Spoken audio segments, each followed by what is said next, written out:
السلام علیکم ویورز، ہمارا آج کا ٹاپک جنت اور جہنم کا وجود اور نہ ہی کوئی سزا اور جزا اس کے بارے میں ہے۔ یہ کہانی یہ واقعہ 2007 کا ہے۔ ایک سچی کہانی ایک ایسے شخص کی جس نے ایک نماز پڑھنے والے شخص سے دریافت کیا کہ کیا ہوگا اگر مرنے کے بعد ہمیں معلوم ہو کہ نہ ہی جنت و جہنم کا وجود ہے، نہ ہی کوئی سزا اور جزا ہے، پھر تم کیا کرو گے؟ اس کا جو جواب ملا وہ بہت ہی حیران کن اور تعجب خیز ہے۔ لیجیے پوری کہانی فرض کریں اگر یہ کہانی کی ٹاپک ہے، آپ کی پیش خدمت ہے۔ کہتے ہیں سن 2007 کی بات ہے، لندن کے ایک عربی ریسٹورنٹ میں ہم لوگ مغرب کی نماز سے تھوڑی دیر پہلے ڈنر کے لیے داخل ہوئے۔ ہم لوگ ہوٹل میں بیٹھے اور ویٹر آرڈر لینے کے لیے آ گیا۔ میں نے مہمانوں سے چند منٹ کے لیے اجازت طلب کی اور پھر واپس آ گیا۔ اتنے میں مہمانوں میں سے ایک شخص نے سوال کیا، ڈاکٹر صاحب آپ کہاں گئے تھے؟ آپ نے تو بڑی تاخیر کر دی، کہاں تھے؟ میں نے کہا میں معذرت خواہ ہوں، دراصل میں نماز پڑھ رہا تھا۔ اس نے مسکراتے ہوئے کہا، آپ اب تک نماز پڑھتے ہیں؟ میرے بھائی آپ تو قدامت پسند ہے۔ میں نے بھی مسکراتے ہوئے پوچھا، قدامت پسند؟ وہ کیوں؟ کیا اللہ تعالیٰ صرف عربی ممالک میں ہے، لندن میں نہیں ہے؟ اس نے کہا، ڈاکٹر صاحب میں آپ سے کچھ سوالات کرنا چاہتا ہوں اور آپ سے درخواست کرتا ہوں کہ آپ اپنی جس کشادہ ظرفی کے لیے معروف ہے اس کشادہ قلبی سے مجھے تھوڑا سا برداشت کریں گے۔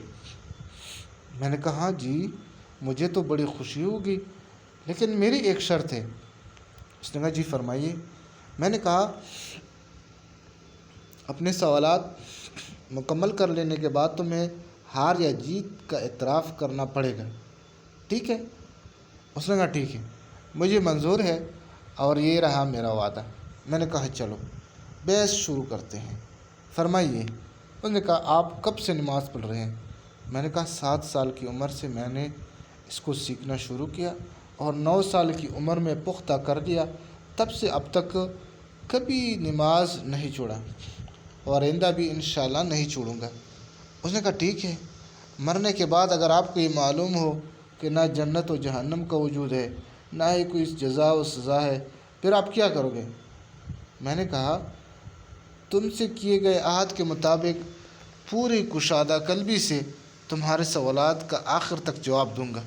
فرض کریں نہ ہی جنت و جہنم کا وجود ہوگا، نہ ہی کوئی جزا و سزا ہوگی، تو میں ہرگز ہی کچھ نہ کروں گا، اس لیے کہ دراصل میرا معاملہ ایسا ہی ہے جیسا کہ علی بن ابی طالب رضی اللہ تعالیٰ عنہ نے کہا تھا،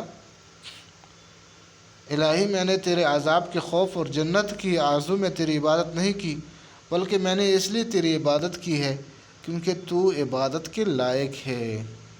اس نے کہا اور آپ کی وہ نمازیں جس کو 10 سال سے آپ پابندی کے ساتھ پڑھتے آ رہے ہیں، پھر آپ کو معلوم ہو کہ نمازی اور بے نماز دونوں برابر ہے، جہنم نام کی کوئی چیز نہیں، پھر کیا کریں گے؟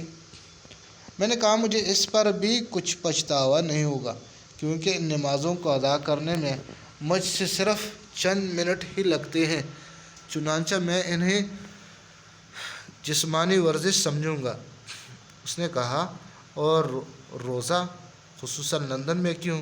یہاں روزے کا وقفہ ایک دن میں 18 گھنٹے سے بھی تجاوز کر جاتا ہے۔ میں نے کہا میں اسے روحانی ورزش سمجھوں گا، چنانچہ وہ میرے روح و نفس کے لیے اعلیٰ طرز کی ورزش ہے۔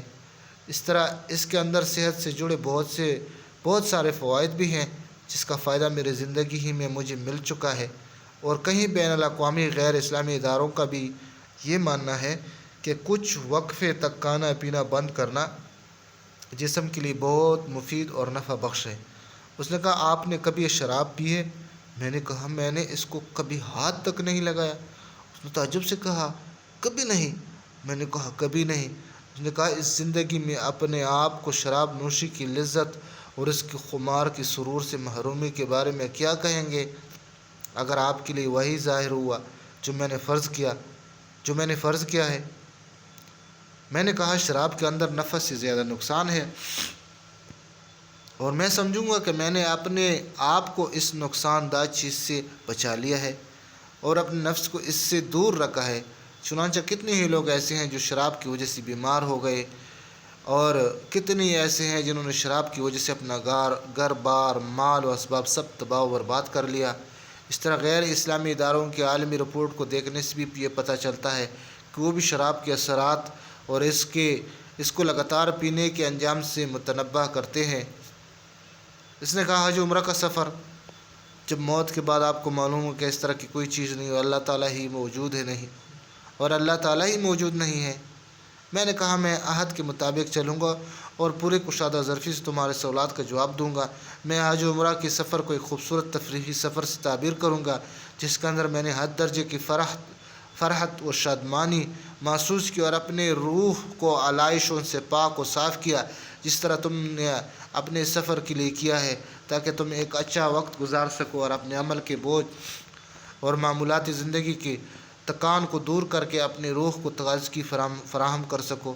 وہ میرے چہرے کو کچھ دیر تک خاموشی سے دیکھتا رہا، پھر گویا ہوا، آپ کا بہت بہت شکریہ کہ آپ نے میرے سوالات کا بڑی کشادہ قلبی کے ساتھ برداشت کیا۔ میرے سوالات ختم ہوئی اور میں آپ کے سامنے اپنی ہار تسلیم کرتا ہوں۔ میں نے کہا تمہارا کیا خیال ہے؟ تمہارے ہار تسلیم کرنے کے بعد میرے دل کی کیا کیفیت ہوگی؟ اس نے کہا یقیناً آپ خوش ہوں گے۔ میں نے کہا ہرگز نہیں، بلکہ اس کے بالکل الٹا، میں بہت دکھی ہوں۔ اس نے تعجب سے کہا دکھی کیوں؟ میں نے کہا تم سے سوال کرنے کی میری باری ہے۔ اس نے کہا فرمائیے۔ میں نے کہا میرے پاس ڈھیر سارے سوالات نہیں، صرف ایک ہی میں نے کہا تمہاری طرح میرے پاس ڈھیر سارے سوالات نہیں، صرف ایک ہی سوال ہے، وہ بھی بہت سادہ اور آسان۔ اس نے کہا وہ کیا؟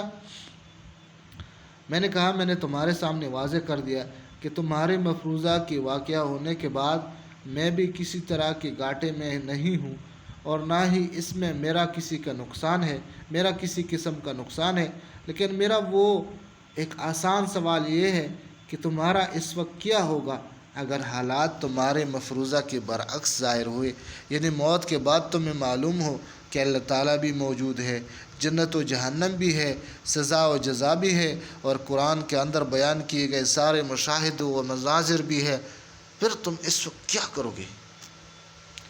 وہ میرے آنکھوں میں آنکھیں ڈال کر خاموشی کے ساتھ دیر تک دیکھتا رہا، اور پھر ویٹر نے ہماری میز پر کھانا رکھتے ہوئے ہماری خاموشی کو توڑا۔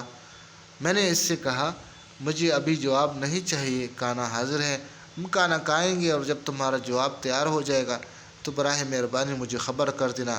ہم کھانے سے فارغ ہوئے اور مجھے اس نے کوئی جواب نہیں دیا، اور میں نے بھی اس وقت اس کو جواب کے لیے کوئی تکلیف نہیں دی۔ ہم بہت ہی سادگی کے ساتھ جدا ہو گئے۔ 1 مہینہ گزرنے کے بعد اس نے مجھ سے رابطہ کیا اور اسی ریسٹورنٹ میں ملاقات کا مطالبہ کیا۔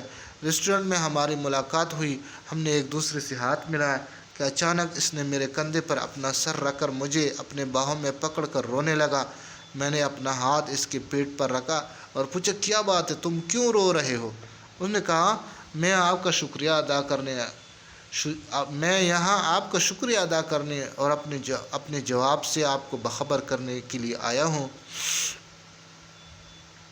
20 سال سے بھی زیادہ عرصہ تک نماز سے دور رہنے کے بعد اب میں نماز پڑھنے لگا ہوں۔ آپ کی جملوں کی صدائے بازگشت میرے ذہن و دماغ میں بلا توقف گونجتی ہی رہی اور میں نیند کی لذت سے محروم ہوتا رہا۔ آپ نے میرے دل و دماغ اور جسم میں آتش فشاں چھوڑ دیا تھا۔ آپ نے میرے دل و دماغ اور جسم میں آتش فشاں چھوڑ دیا تھا اور وہ میرے اندر اثر کر گیا۔ مجھے احساس ہونے لگا کہ جیسے میں کوئی اور انسان ہوں۔ مجھے احساس ہونے لگا کہ جیسے میں کوئی اور انسان ہوں اور ایک نئی روح میرے جسم کے اندر حرکت کر رہی ہے۔ ایک بے مثال قلبی سکون بھی محسوس کر رہا ہوں۔ میں نے کہا ہو سکتا ہے جب تمہاری بصارت نے تمہارا ساتھ چھوڑ دیا ہو تب ان جملوں نے تمہاری بصیرت کو بیدار کر دیا ہو۔ اس نے کہا بالکل ایسا ہی ہے، یقیناً جب میری بصارت نے میرا ساتھ چھوڑ دیا تو ان جملوں نے میری بصیرت کو بیدار کر دیا۔ میرے پیارے بھائی، تہہ دل سے آپ کا شکریہ۔ اس واقعہ کو پڑھ کر یوں ہی مت گزر جائیے، بلکہ اس کو شیئر کریں، شاید کسی شخص کی ہدایت کا ذریعہ بن جائے۔ ایک عربی سے منقول عربی واقعے سے ترجمہ کیا ہوا ہے یہ.